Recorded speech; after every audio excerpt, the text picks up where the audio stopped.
How's it going, everybody? Welcome to another episode of the Immersive Podcast. We have a really awesome guest today. I've been super excited about this one. Not that I'm not excited about every conversation, but this is Miss Debbie Solaris, a woman who in many circles doesn't need any introductions. But Debbie is a very well-spoken, very intuitive gift Akashic Records reader, extraterrestrial contactee, and Debbie, I am very happy to have you on. How are you Thank today? you for having me.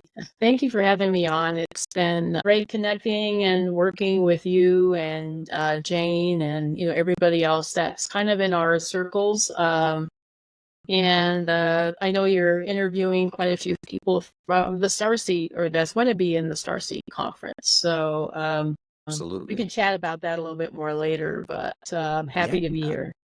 I'm glad you're happy to be here, and you're coming from Colorado today, is that Yeah, right? Colorado, yeah. Okay.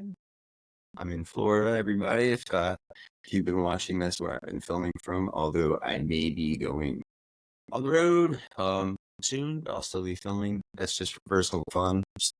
I want to go on the road and Florida for too long. So, Debbie, I know that I introduced you as an Akashic Records reader, an ET contactee. Do you want to tell, did I miss anything? Is there anything else that you would say? I'll say galactic historian, maybe. Historian.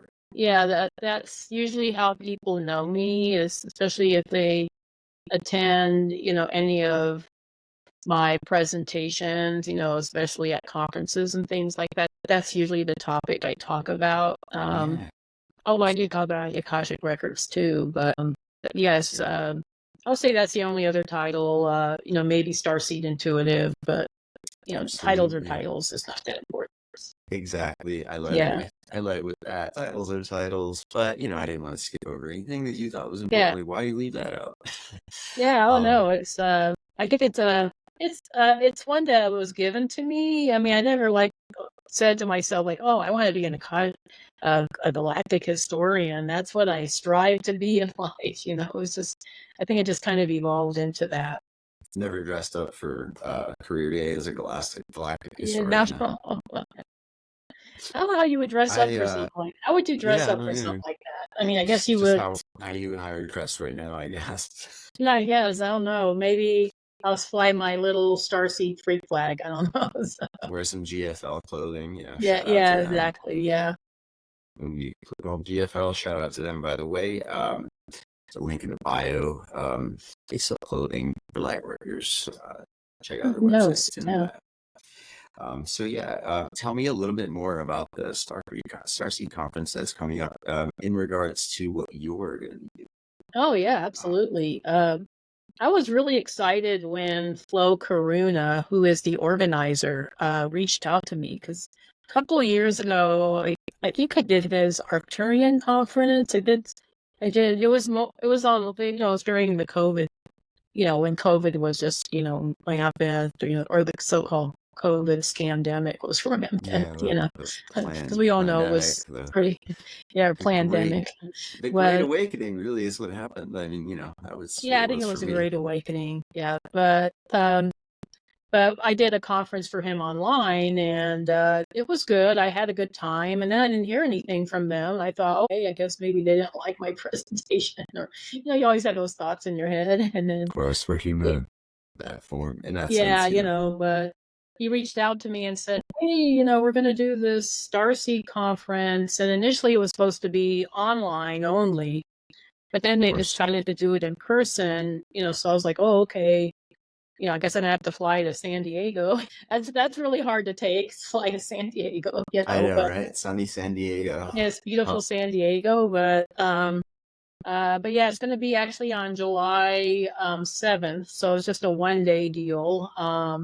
And as far as conferences go, what I love about Star Code's conferences is they keep it really affordable. I mean, they try to keep it within range, of most people. I think, if you attend in person, it's $77. If you do the online, it's $44. I mean, you can't beat those prices. It's absolutely reasonable. I mean, people put put into these things as far as just the simple, I mean, of course, business, what the cost of doing business is to put these things on, everybody must understand. But not only that, the intangibles, the hours put in by such as yourself, Oh learning, yeah, no, studying, practicing. It's yeah, the way I it's see it just is almost altruistic.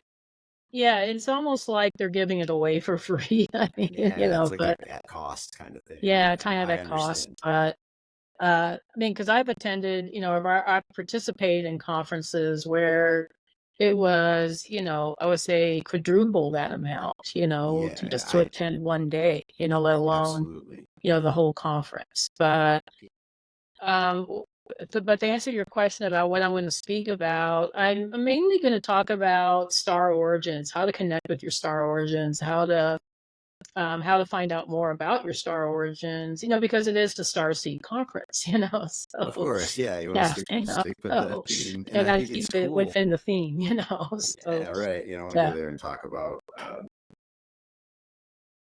I don't know, CO2 emissions or climate healing or change or something, whatever. that's a Yeah, part of it, but of course. yeah, And that's that's great because it's funny. That's a question that just being around people in this community that I get all the time. Like, yeah, what's your starseed origin? And honestly, I mean, I guess as of somewhat recently, I had a bunch of people blast at me without me asking what they think my starseed origin is.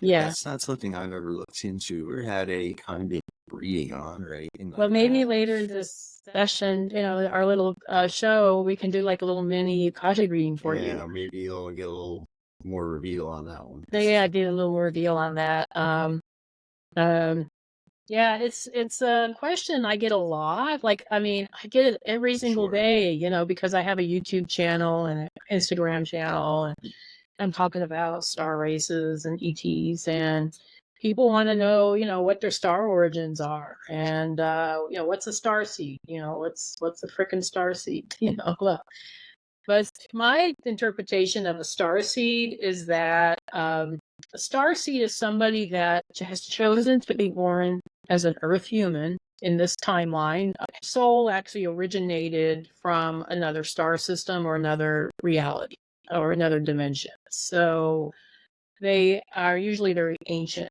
souls, What we would and I kind of think there's sometimes refer probably to as more old star souls. seeds that are being born, during this timeline than there ever has been in the entire history of planet Earth, with maybe the exception of Lemurian Atlantis. But there are Interesting. so many of us now that are on this planet that we feel this affinity for star systems and galaxies, and we have this feeling that, oh, I'm not from here, I can't, so Or um even just I don't belong. I don't feel I have a home. And then a lot of people find home in the spiritual yeah, and what's exactly, come to yeah. be known as I mean, starseed's a word that 5 years ago, if you Googled it, you may not have got a whole lot of results, but now it's out there. Like millions of results, and it'll just prove positive. The Starseed conference coming up, that's in person. Now they're not just online anymore, like you said. Yeah, I know. It's Now it's it's so in person. That's an amazing. evolution. Yeah, it's an evolution. I Absolutely. mean, just, the fact that they have conferences like these where it's so much in the open is starting to become more and more mainstream is amazing. I mean, because when I first started out doing this kind of work, I was awakened in 2012, so I had to, my ET contact experience then. But back then, I mean, just the thought of having like a whole conference devoted to star seeds, I mean, that was just like not even a thought, nobody was doing that. It would have been a fringe idea in 2012. Oh In yeah, 2012, I wouldn't have. Actually, it's funny because I've gone through a few stages of like I would say my awakening. switch was flipped and then maybe it was dimmed or whatever. I kind of went through a time Yeah. where I kind of denied my spirituality a little bit. In 2012 was a time when I was actually, I wasn't identifying with the star system or anything like that, but I was at the University of North Florida Mhm. in Jacksonville, which is a very, very liberal type of college as far as the type of people that choose to go there. It's Yeah.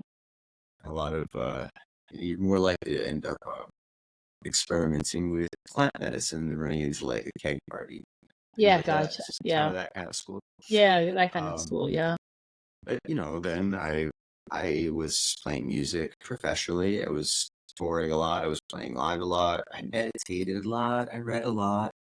I did, ritualistic and recreational psychedelics, but still, ritually. There was a time, many years, where I just, that kind of stuff wasn't as present in my life until, I guess say about 3.5, 4 years ago. Like Okay. hitting like a ton of bricks, but it's interesting. Yeah, no, You've I been hear going through you. it for a while. Yeah. No, it was I think I first started talking about my experiences and my connection with the Akashic Records in late to this was in Denver. I think it was called it was a group called Paranormal Talks. Okay. So like And a group, like in person. yeah, it was an in-person thing. Yeah, Oh, that's totally. cool. That's really cool. Yeah, no, the Colorado has a pretty, I would say, progressive spiritual community where I would say we're kind of ahead of the game as far as I believe spiritual offerings or metaphysical offerings. I mean, we've had the celebration fair, for many years. That has, yeah, they feature, just like any holistic fair, they a little feature more open different than practitioners and things like that that do different things. a little more open than some small towns in Texas or Oh whatever. yeah, totally. Or even some parts of Florida. Although Florida, I think, is getting Yeah, there. I think Florida is ramping it up as far as Florida's a little different. There's, yeah. we're always known as that far right, super conservative state that's never gonna progress. But Hmm. we're a bunch of what's what they say, blue cities in a red state. All Yeah, the gotcha. cities are rather progressive. I have no problem going around Tampa or St. Petersburg, which is a Yeah, large city totally. near here, and wear a shirt that says light worker or whatever. Like, it's not an issue. I don't know. There might be in some parts of Florida, but Yeah, no, no kidding. I'm around. So, so So, anyway, so that's what the Starseed Conference is about, and I think they're going to have Ismail Perez, who you featured recently on your show, and yeah, it's very cool. Althea, Lucretia. I can't remember her last name, but she's the one with the brilliant red hair. Bright red hair, yeah. Bright red hair. And I think Viviane Chauvet will be there.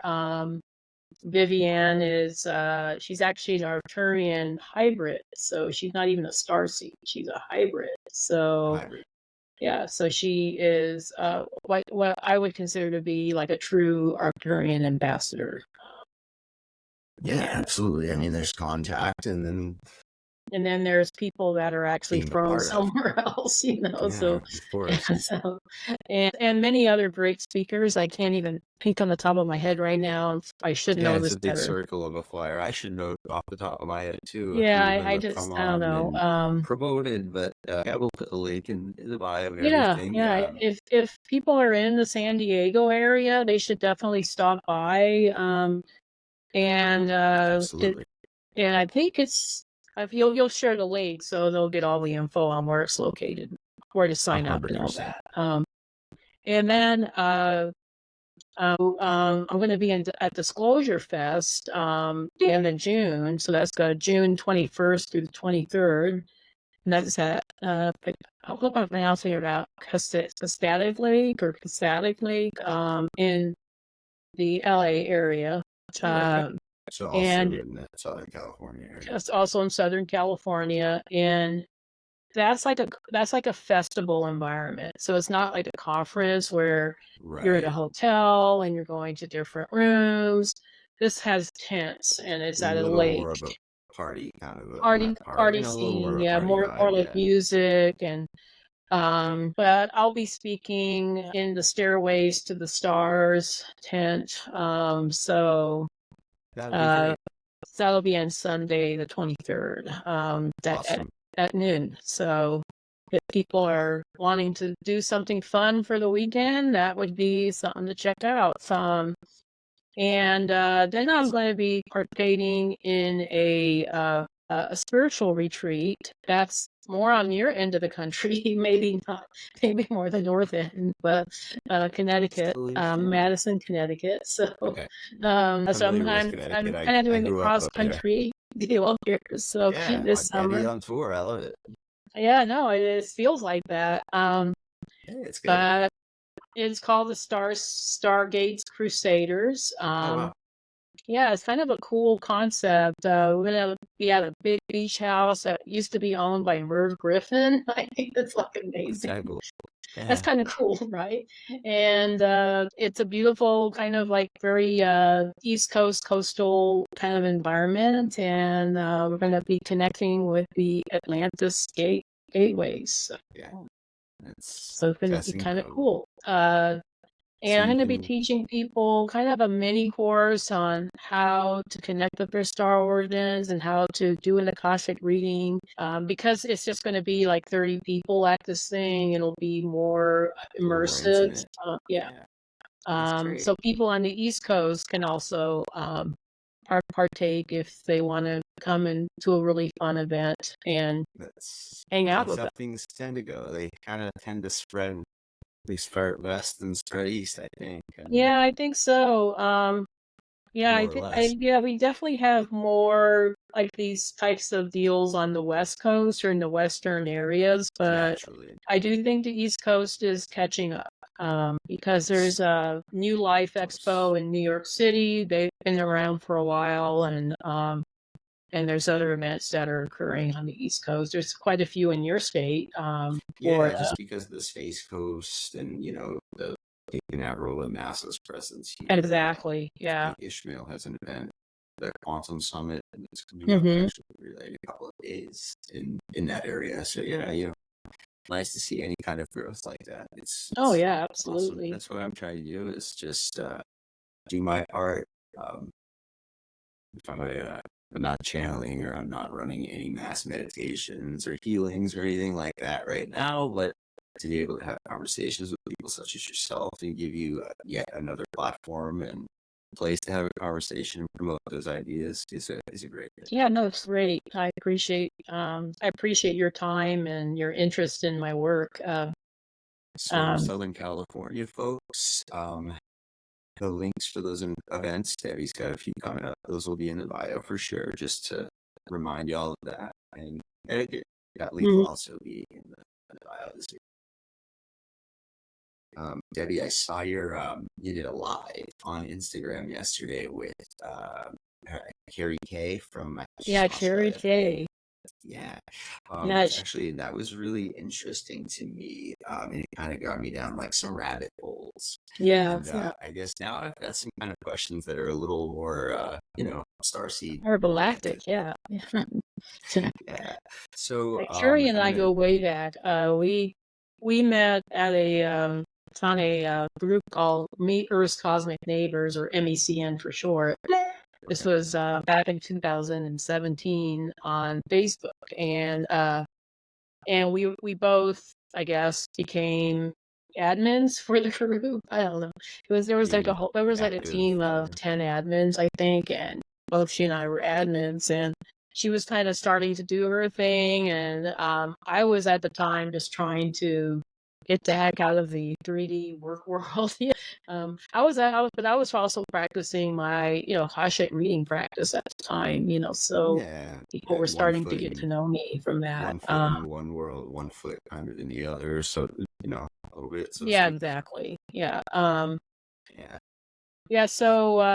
So I hadn't talked to her in a few years, and so she kind of reached out to me and said, "Hey, it's been a long time, sister. If you want to do something," and I said, "Yeah, let's do it live." So, and it was so well received, and we got such great attendance. And Carrie is amazing. I love her like a sister. She's just amazing. And I happened to be on my phone yesterday and just see the live, so I was Yeah, on there for like a good half of it or so. I watched the other half when I had time later on. It was really, yeah, really totally. interesting. Yeah. Yeah. Yeah, that One was a of good the conversation. It Did you have any was. questions around that or I kind of did. It like yeah, threw me yeah. down a few spots, and shout out to Jane for kind of like, 'cause, we tend to think similarly, and she had some. Oh yeah. We spitballed some ideas around, so we both watched that live. There's something that you said on there that I thought and we thought was interesting was that you guys said something about everybody thinks that, and I know I'm jumping from asking defining starseeds to something a little deeper here, but Oh I no, remember no, you it's s- fine. I remember you saying, or I'll back up a little bit. A lot of people seem to think that the Pleiadians of all the galactic societies would be Mhm. the ones that would contact us first.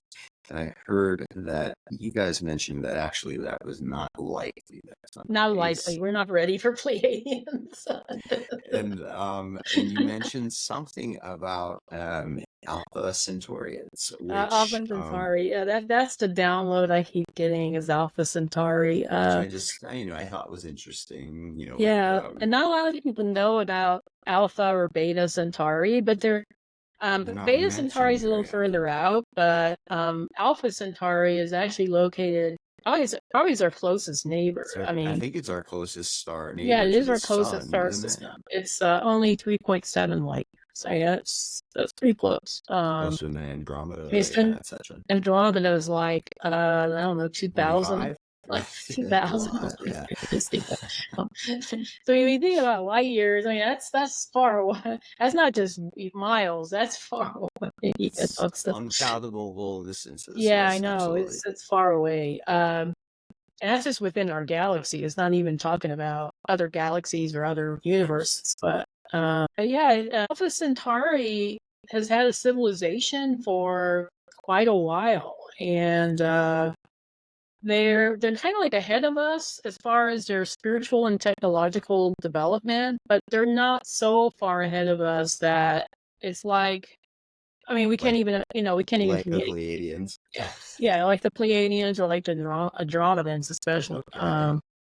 It's like you have to almost be in another dimension to connect with the To Andromedan. even fathom and be A able to fathom, make that connection. so yeah, no, I would think that it makes sense that if we were going to get contacted, that the beings that would contact us first would be like beings that were the closest to us, In as far as evolution, etc. yeah, so Spiritually, yeah, or even technology. proximity. And yes, yeah, that's a factor to consider, Yeah, yeah, I of mean course. proximity. Tau Ceti is also located fairly close to Earth, and a lot of people don't know about Tau Ceti, but they have a really interesting civilization where it's both humanoids and bear-like beings. So I think maybe the concept of Wookiees might have come from Tau Ceti, but they were, I would say, this group of people were just, I would say, I'm trying to find the right word and I can't find it, but I'm just going to say that they were terrorized by the gray aliens for millennia, and Okay. it forced them to become, I would say, extremely advanced as far as I would say star command, and as far as piloting, they became very, very excellent at piloting, and at fighting back, because they had to fight. They had to, yeah, of Yeah, course. so the Alpha Centaurians were a little bit more scientific. I mean, they also had Starfleet and starships, but they're a little bit more scientific oriented, maybe not so much, a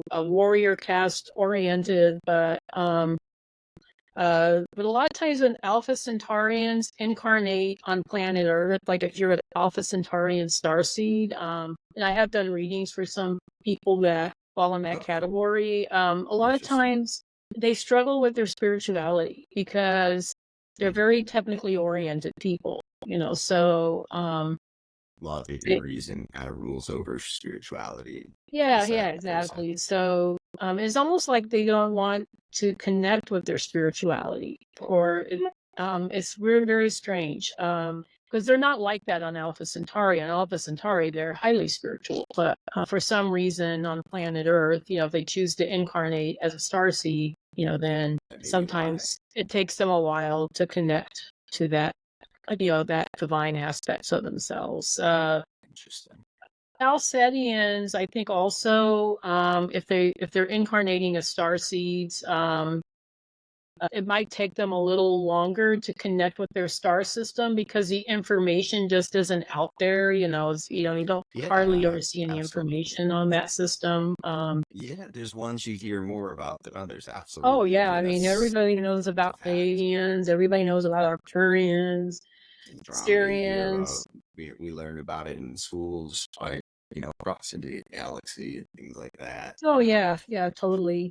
And the Bible even mentions these star systems.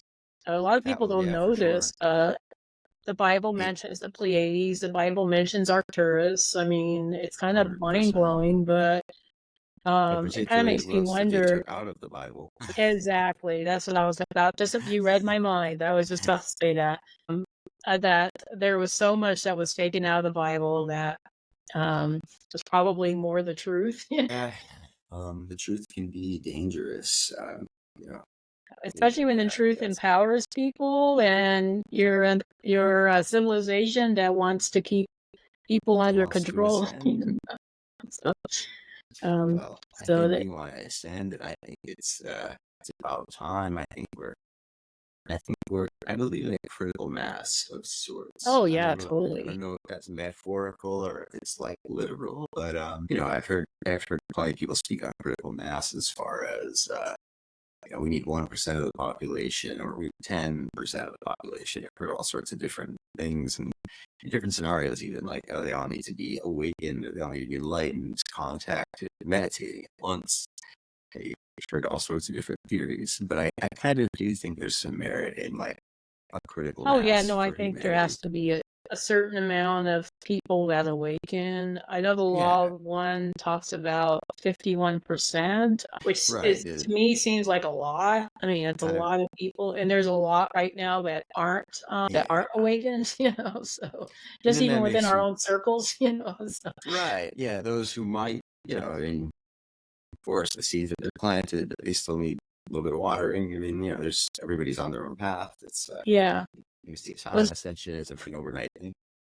Was there any other questions you had about my chat with Carrie? Because we kind of covered a lot of different topics. It's kind of hard to wrap my mind around all the topics we talked about. So that was kind of the main one, but then it got me so the connection that I went to in my head was with Alpha Centauri was like Star Trek, because they mentioned it in the show, they like the movies, and honestly, I was never like a huge Star Trek person. I was more of a Star Wars person growing up. Yeah, me too. I was all into Star Wars. Yeah. But I've heard it said that like Gene Roddenberry from Star Trek, those ideas, of course, that's been around in the ether. That those ideas weren't original per se. Oh no, I don't think anything is original. I don't think George Lucas just came up with the concept of Star Wars just on his own. Yeah, that's another one. But then I was kind of thinking like, okay, so I knew a fair bit of Star Wars just from growing up and watching it. Star Trek more from like an analytical like study point, like history of Gene Roddenberry and Truman, and what the realities of Star Trek are. And actually, I heard saw a speech from Ben Rich, his former CEO of Works, who's retiring, and his quote right toward the end of his speech was, if you've seen it on Star Wars or Star Trek, we've either been there, done that, or decided it's not worth our time. And that really hit me. I was like, wow. Yeah, that's like pretty powerful. No, I think the technology is either here already or it's being developed. I mean, I think a lot of the technologies that they were talking about, way back in the 60s in Star Trek. I mean, they had communicators that looked like our iPhones today. So a lot of that was, I think, already a concept or already probably already developed, but of course they couldn't release it to the masses, But yeah, I mean, I guess that could go into the belief in predictive programming, etc. To yeah, exactly. Yeah. kind of show that stuff. Do you think there's do you have any opinion on that, like Gene Roddenberry and Truman? And I've heard there be like agreements between Truman, extraterrestrials, Oh yeah, that's been talked Hollywood, about. etc. That might be a question you have to say for Laura Eisenhower. I'd love to speak with her. Yeah, Yeah, I yeah. guess You're she on probably your show. Um, that'd be wonderful. yeah, she's. But yeah, I'm pretty certain that Eisenhower and Truman have had treaties with different extraterrestrial races, or at least were speaking to different extraterrestrial races. So And that's been talked about for quite a while. I believe you. And then just for anybody who's listening, is 5 years ago, I probably would not have. I wouldn't have bashed the idea, but I don't know that I would have bought right into it or even Yeah, gotcha. entertained it enough to read into it or decide for myself, which I think is really the concept of awakening is when you're fully open, when you're fully awake. It's not a label. It doesn't mean you have a shirt that says I'm a feline or I'm an Andromedan. It just means you're open. Your cup is empty. You're ready to be totally. filled up. Yeah. And I think as humans we like to put labels on ourselves, and people want to say, "Oh, I'm the Andromedan starseed," or "I'm the Pleiadian starseed." But actually, as souls, we've been to a lot of different places. So that's what I've heard in looking into soul theory from people like yourself and Andrew Casey and Jane Roberts and just anybody who's ever put material out on this kind of thing. And I recently discovered the concept of monads. Is that something that you could expound upon? Well, but the other term for that is oversouls. Yeah, it's it's a larger 12, soul group. Yeah. Is it 12? Is it number 12 monads? Yeah, I think there's 12 or 13, but and that basically comprises the oversoul. Is that how that? Yeah, I think so. Yeah, oversouls are larger soul groups that split off from source, and so so if I was describing an oversoul, that would be like the body, and then you have your soul family, which is maybe like your arm or your hand, and then you have your very, very close soul family that's like your hand, Gotcha. So that's so it's kind of like it breaks down into souls that are part of this larger group, which I do believe that most of us are part of the same oversoul. That we've all been part of this for quite a long time. That's why we're all together having this experience together. But then there's this breakdown of this is my specific tribe. This is the people that I'm really, really close to, and then there's the people that are kind of like our soulmates. I mean, that are it's not. I mean, kind of almost. Which I don't know. Maybe one must wonder, just off the top of my head, is that us codifying things as we humans tend to do, or well, I don't know. Maybe it is to a certain extent, but maybe that's our understanding. That's our understanding of it now. Yeah, exactly. Maybe it's much more simpler than we're making it out to be, but I actually think that's probably. Yeah, I think that's probably the case too. It's probably much more simpler concepts. Law of one, where ascension is actually just everything kind of got together again into. Oh yeah, totally. Yeah, totally. It's actually quite a simple concept when you. Yeah, it think is. About it. It's not crazy. I remember one of my clients. He's become a dear friend of mine. He lives in Colorado Springs now, but I remember he came to me for a reading and he asked me, "So what's the purpose of Incarnation? Why do we keep doing this?" So I said, "You know what the purpose of Incarnation is? It's just to get us closer to Source. We're all returning back to Source. We're all separating from Source, and then we're getting back to Source. So we go through this process of when we first started off, we were all soul shards of sorts. We were all part of this monad or this oversoul. And then with each incarnation, we've gotten lower and lower and lower in dimension. And now we're at probably the lowest point we can ever get, which is the third dimension. Because you can't get much lower. I mean, you can get to 2 dimension, but then you're a piece of paper, And we're on But paper playing stick figures. And, yeah, exactly. You're a cartoon, but then now we're starting to move back up. So it's this whole game of separating from source and then coming back to source. Right. So now we're at the point where we're working on coming back to source. Absolutely.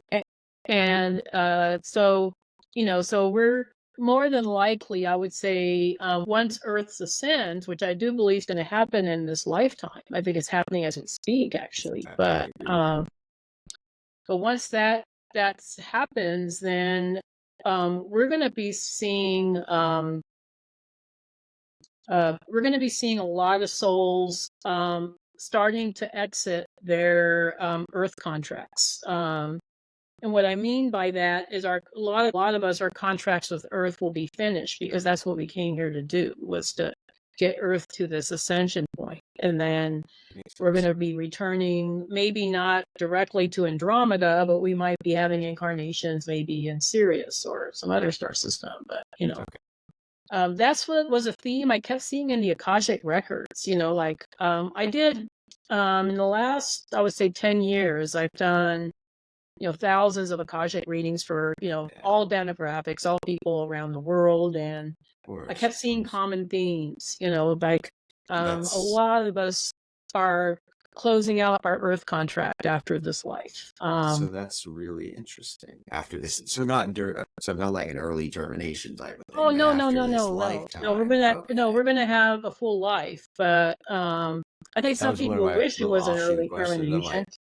Yeah, but no, it's going to be a full life. But then what I see is that a lot of us, that had contracts with planet Earth, we're moving on. We're going home. Yeah, we're just like, okay, this was an interesting business trip. Now I'm going to go home and take on some bigger projects, or or have a galactic vacation for a while. I don't know. Meet my galactic family, whatever. Yeah, or reconnect with the galactic. Have a big galactic party in the Galactic Center. I don't know, but that's it. Yeah, absolutely. No, it's gonna be great. But I think and I think that will make a lot of starseeds happy to hear this, because the sense I got from doing a lot of these readings is that a lot of people are homesick for home. They're homesick. They want to go back. They've been here on Earth for a while. It's Earth is a tough school. I mean, it's not for the weak at heart. Earth games not for the faint of heart. Not for the faint of heart or the weak at heart, or I don't know, whatever that saying is. But it's a tough school, and I think sometimes it's easy for us to think that I want to be a part of this. Let me just check it out. But we all chose to be here for a reason.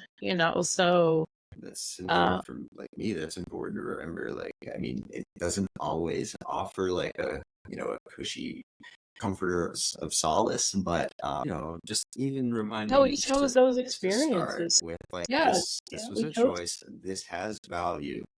This is experience, whether you want to label it or bad, it's experience, and that's what you're here for, and that's what you're doing.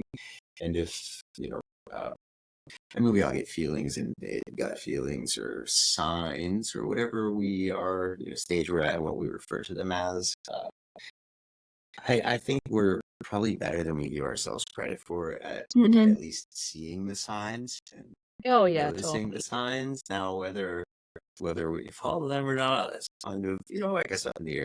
I don't want to speak for everybody, but I think we're very good at seeing the signs that, like, source, universe, God, cosmic consciousness, spirit. We try not to discriminate because everybody uses a different term. There's signs. We pay attention to the signs here. Oh yeah, totally. No, I agree. It's guided my last few years entirely, and without, like, I've always referred to it as more of like a magnet. I guess it's kind of pulled me, but I was just going, to I would have just worked my, regular career. I was an interior designer after having almost made it in music, but not quite.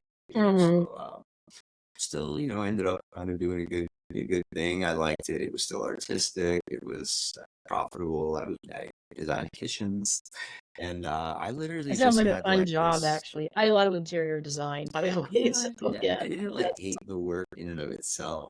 I yeah. just had, it's like I said, this is a couple years back, but I just had this pull to like leave I didn't have any direction or anything. It's a classic Hmm. dark night of the soul kind of addicted Yeah, to my life. gotcha.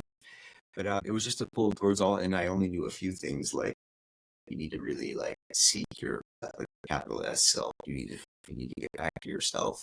You need to hit the reset button. You need to stop Hmm. renewing. You need to shed. You need to rid attachments. And yeah, I mean, nothing was clear right away. But now. Over the course of 18 months or so, I remember I've seen a lot of your content. I wasn't trying really to or anything. I was just Yeah. eating healthier. I lost 130 pounds over the course of 18 months. Oh, wow. Like Congratulations. drastic physical change. My eye color has changed. They used to be completely brown. Now they're Yeah. almost green. Just little things like that. But Yeah. not losing a whole body weight. That's not a little. No, But then the that's pull to significant. just Yeah. leave career and see how I can possibly serve. And so many times things have come so close to like, I don't know how this is gonna work, but I just trust them.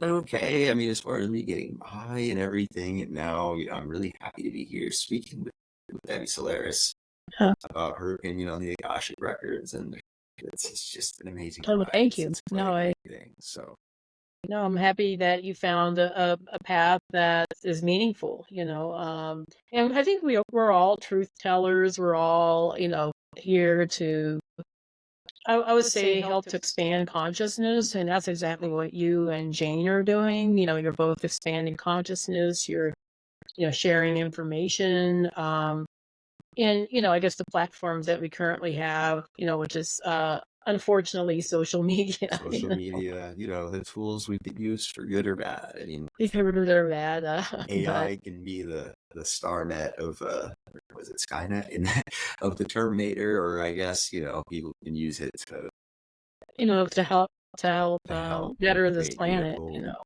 beautiful music or develop clean energy solutions or something like that. Oh, it's totally, yeah. I do believe it.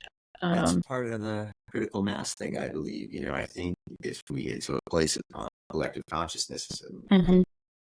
as the Earth super organism, as collective, and I do believe that we can partner things like AI and social media and actually use them for good without dooming ourselves. It seems that, of course, it's been done before by other Well, they civilizations, had they etc. had advanced technologies in Atlantis and also Egypt. Actually, Lemuria didn't really need technology. They were able to manifest, and Almost like immediately, right? immediately, yeah, they didn't, and that was actually their downfall because Because it can uh, be good or bad. yeah, it can be good or bad. Yeah, yeah, they went totally without technology, and that ended up, I would say, destroying their civilization because they couldn't defend themselves against the Yes, Atlanteans, which is the really sad. Atlanteans had Yeah, developed war flying technologies, according to exactly. what I've Yeah, read and such there. yeah, exactly. Yeah, it's kind Uh, of you a know, Yeah, it's kind I'm of sorry, what were you gonna say? lessons that we have to learn from our ancestors or, former selves, Yeah, I'm sure a right. lot of us had incarnations during that Ancestors, time. former selves. Yeah, Yeah. I mean, so many people identify with, and I mean, the big ones are, I think the one I hear most is people identifying with Atlantis. That Hmm. could have something to do with me living in Florida. So, Oh yeah, there no, are I definitely, yeah, totally. definitely people here speak about Atlantis, especially with Kennedy Road being off to the Bahamas there. It's really not far from Florida at Oh yeah, all. not I from mean, where you're at. Uh, and then Lemuria, I'm sure is. I mean, it's off talked about. I'm sure it's talked about even more as far as folklore goes on that for the world. Something I wanted to ask you though, on that topic, the civilization of Agartha, is that something that you are aware of? That's why I feel like people kind of don't Yeah, talk people about. kind of talked about it, but my understanding with some of the underground civilizations is that some of them were developed in response to the fall of Lemuria, that they went underground to hide, the ancient mysteries, ancient knowledge. They didn't want the Atlanteans getting their hands on it. So there were certain civilizations that were developed that were underground. I'm not an expert at Agartha by any means, but I was just curious. but I do. Sometimes I do readings for people that have a connection with it. Okay. Maybe that was their origination. And my understanding is some of these civilizations were devised also from, I would say, maybe old Lyran colonies that were here, after the Lyran Wars, and then when the reptilians took over, the planet, and they had to go underground in order to protect themselves. So there's a lot of stories like that. But no, I do believe that there are underground civilizations that are. Yeah, that's it's again something that myself and I think a lot of people, and I just feel like there's this large group of people who have had the seed planted, and Yeah, they're somewhere along the line who they're just very ready and willing to start looking into the idea that maybe there are hollow Earth civilizations. Whatever it takes to get them going down that first rabbit hole that it took any of us. Yeah, I don't know. There's some flat earthers out there too. Yeah, maybe not that one. Yeah, I don't know. I can't buy into it. I don't know, but yeah, we can stay on the record here since it's never come up on the Immersive podcast yet. But I mean, you guys can try to knock me the other way, but I'm not a flat earther. I can't buy into it. Yeah, I can't buy into it either. My husband's he's a conspiracy theorist kind of guy, and he's always talking to me about flat Earth. I said, I don't want to hear it. It just scientifically doesn't make sense to me. But there's a couple little tweaks that they'll mention. They're like, yeah, I guess that map's interesting, but I mean, other than that, there's like a whole lot more evidence for. Oh yeah, I think there's more evidence against it for the rest than of it. for it. Yeah. Do you want me to do your little your little mini Akashic reading, or if you would, that would be amazing. No, let's go ahead and do it. I definitely likes to do that. It's something we've done. It's kind of just popped up. It was never really a plan. No, I think it's you mentioned it, and I said, yeah, it sounds fun. And you said you don't. Do you know your star origins, or are you? So I have a hunch because a bunch of people have tried to tell me, but I don't actually know. Should I tell you what I've been told it is? No, don't tell me. I'll see if I'm on track. If I'm not on track, I'm not on track. But I've already picked up. I think you've been in several systems, but I picked up one that came up first. And I'll talk about that one because I read auras and I read energy. So, we'll check into the records to see what they show us. I already have your information, so you were kind enough to give that to me before we started recording. And usually when I do an Akashic reading, all I need is the person's full name and their birthday. And then in addition to that, I do like to know where they're located, just so when I do the Divine Heart Triangle, I can connect my energy with theirs. So we'll go through the whole Akashic entry process, actually prayer process, and then we'll get into it. That sounds awesome. It's an honor to have you do stuff. Thank you. Only the highest vibrations of love and light can be in the space, and all objects in the space for the highest good of Tyler Thomas Tivador, sorry. and myself for this reading today. All other energies must leave now. I call in the highest level of the divine that knows that love is the power and the truth from which we read, the highest level guides and angels of Tyler Thomas Tivador and myself to help us with this reading. Archangel Michael, hold this space for us, and so it is. And so we do acknowledge the forces of light, asking for guidance, direction, and courage to know the truth, as it is revealed for our highest good, and the highest good of everyone connected to us. Holy Spirit of God, help me to know Tyler Thomas Tivador in the light of the Akashic Records, to see Tyler Thomas Tivador through the eyes of the Lords of the Records, and enabled me to share the wisdom and compassion that the Masters, teachers, and loved ones have for Tyler Thomas Tivador. Okay, the records are now test.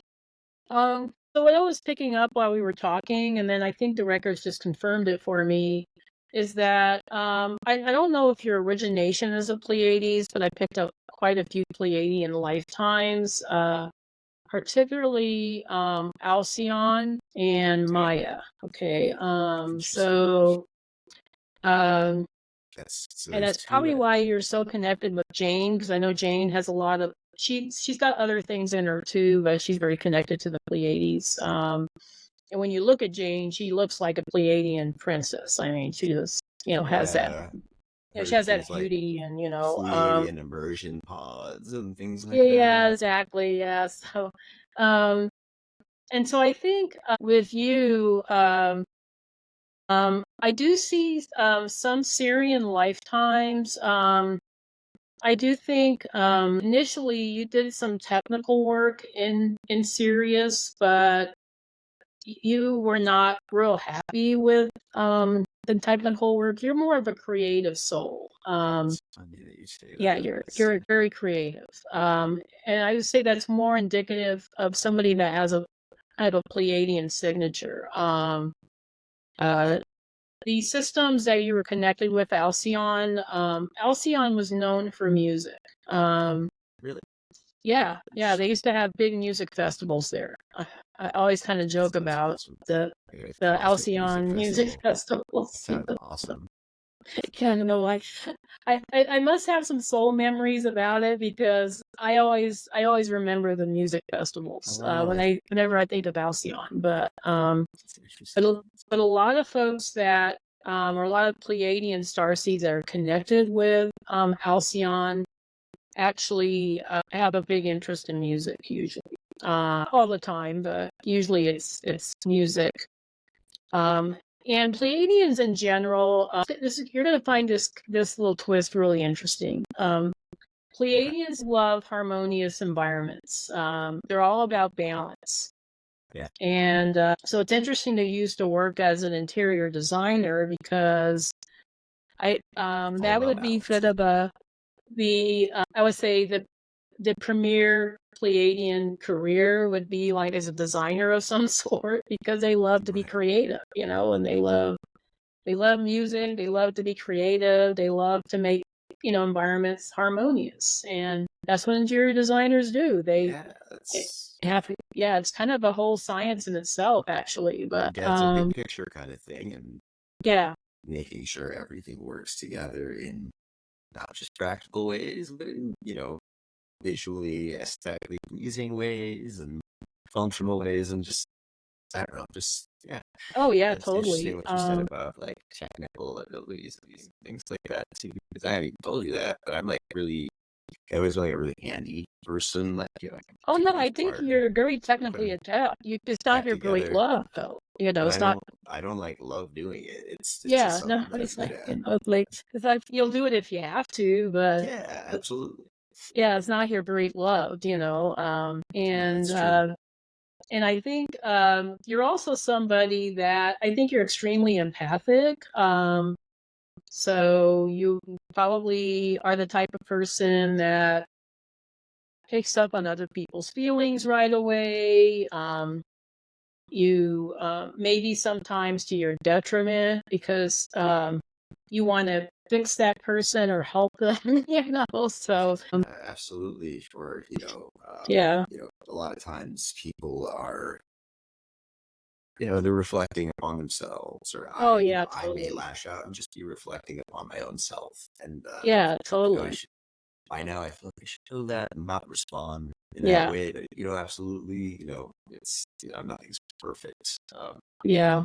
I wish I could say that I always remember to keep that peace of mind in every single situation, but, there's always growth. There's always growth to Let's be see, made. you're an Aquarius, so in your third wave. So I mean, usually I don't get many Aquarians connected with the Pleiades, but sometimes I do. But it's not like one of the common, because sometimes I like to see trends with zodiac signs and things like in astrology, but I do sometimes get some Aquarians that are connected to the Pleiades because they're pioneers. They're coming out of this planet to change systems. You're actually, I would say, kind of between second wave and third wave. I would say you're probably very early third wave. So you're a system builder. And Aquarians are all about creating new systems, so I think that definitely fits for you. The other star system I saw that you were connected with was Maya. Okay. Maya was very different from Alcyon. Alcyon was kind of like this bustling, a lot of things going on, very balanced divine masculine feminine energies. So they had Starfleet Command. They had a lot of technology on Alcyon, but Maya was very different. It was very divine feminine, and Maya was all about spirituality, particularly that involves combining spirituality with nature. So shamanism is a concept that probably evolved from Maya, and Now, is are that you in Sirius? Is that where Maya is? Is that No, us? Maya is actually in the Pleiades. Oh, in the So place. it's Okay, I yeah, it's just part of trying to it's clarify part of there. the whole Pleiades asterism. Okay. And so I do see some lifetimes where um I keep seeing that you did some sort of activation work, where it was kind of light activation or something to that effect, which I think you'll eventually move into doing maybe here on Earth, but but right now, I think mostly what you're doing is you're trying to expand consciousness, so you're trying to help people remember, help them, get the information out, so you're kind of this conduit of information at this point, but I see you actually developing more of your own modality or more your own style where it's going to be talking to people on, Potentially on a podcast. abilities or gifts and things. Yeah, I think you're going to be developing Feel your own gifts, it's so, funny that you say that because I do I've always meditated, but I've never been mhm, able to get to that theta state of mhm. low brain waves, low breaths until the past couple of years, which, Yeah. that's been a huge part of my life the past few years is, my meditations have been completely transcendental. When and it's now within my control. I can kind of decide to or not to. Yeah, totally. Sometimes I go into trance without, wanting to, and I end up not wasting, but, 3 or 4 hours goes by that I was like, oh no, I had things I wanted to do that I guess I just sat in theta state, Mhm. for lack of a better term, Yeah. through.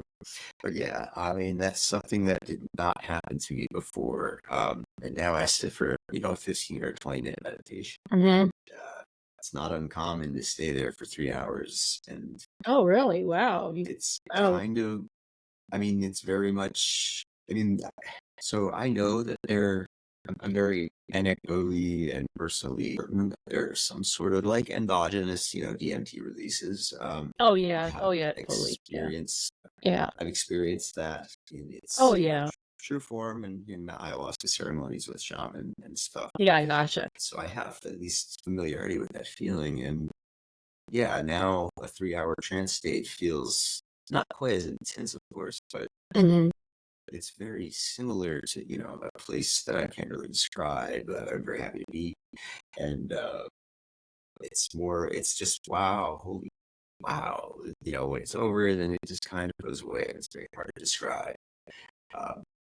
They're just, they get more controllable, one, and, well, yeah, two, they can become more intense, which is kind of Yeah, never absolutely. a bad way. Yeah. I'm just kind of worried. That's it. Yeah. I try not to worry about things, but I Yeah. can't help it. Yeah. So I'm trying to see what else the records are showing me here. The thing that they keep going back to is that you don't like routines. I think that's why you left the working world, because you like to have autonomy over your schedule, and 100%. and that might be why you were attracted to a music career, because the music career is always different every single day. You're not playing the same gigs or whatever, but Oh yeah, I I used to do. change show times once I had enough clout. If it was supposed to Yeah. be 8, but I wasn't ready, I'd be like, it's 9. Sorry, guys. Yeah, exactly. No, it's like Little Pleiadians coffee see back in the day. 8 to 9 to 5. They do. It's So a lot of that's times they kind end of up, good to hear. kind of freelancing it, or they might have their own businesses, or they might just, do what you're doing, or do like a spiritual career, because then they have more autonomy over their schedule. That's interesting. I'm trying to. I don't really see much of a Lyra connection with you, though. I don't know if Yeah, that's one that I've been not trying to let anything on, but that's one that I don't feel any connection. I don't get any kind of Lyra incarnations. It doesn't mean that you're not an ancient soul or anything. It just means that you're probably part of a soul group that was assigned to the Pleiades, and that's where you had your first incarnations.